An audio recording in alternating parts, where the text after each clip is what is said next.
السلام علیکم دوستو، آج کی کہانی کا نام ہے بادشاہ اور 3 چلاک بچے۔ ایک دور کا بادشاہ تھا جس کا نام گیسل بادشاہ تھا۔ بادشاہ طاقتور ضرور تھا لیکن تھوڑا سا بیوقوف بھی تھا۔ وہ اکثر سمجھتا کہ ہر مسئلے کا حل صرف وہی جانتا ہے۔ اسی شہر میں 3 غریب مگر بہت چلاک بچے رہتے تھے، علی، سارا اور زہر۔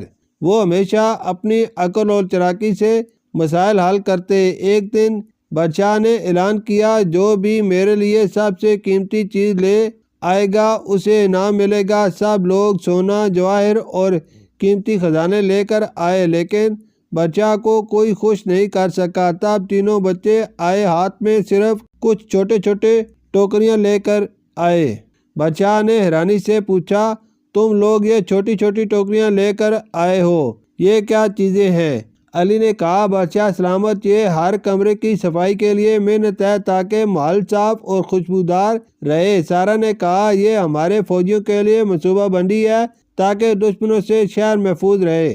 زہر نے کہا، اور یہ مشورے ہیں تاکہ آپ کے فیصلے درست ہوں اور لوگ خوش رہیں۔ بادشاہ پہلے تو حیران ہوا، پھر سوچ میں پڑ گیا۔ اسے اپنی بے وقوفی یاد آ گئی۔ اس نے کبھی سوچا ہی نہیں کہ اصل خزانہ سونا یا جواہر نہیں بلکہ عقل، محنت اور سمجھداری ہے۔ لیکن کہانی یہاں ختم نہیں ہوئی۔ بادشاہ نے سوچا کہ یہ بچوں کو آزمائیں۔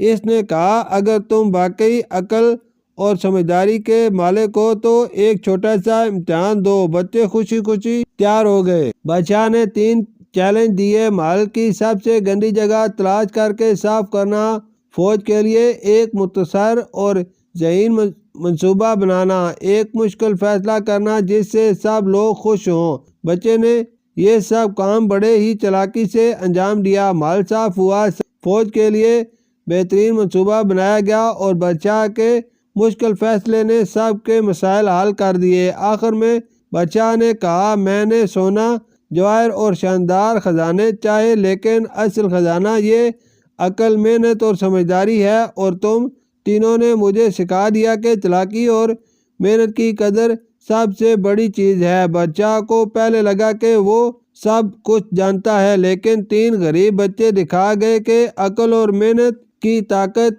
کسی بھی سونے یا جواہر سے زیادہ قیمتی ہے۔ سبق: حقیقی قیمتی چیزیں سونا یا جواہر نہیں بلکہ عقل، محنت اور سمجھداری ہے۔ شکریہ۔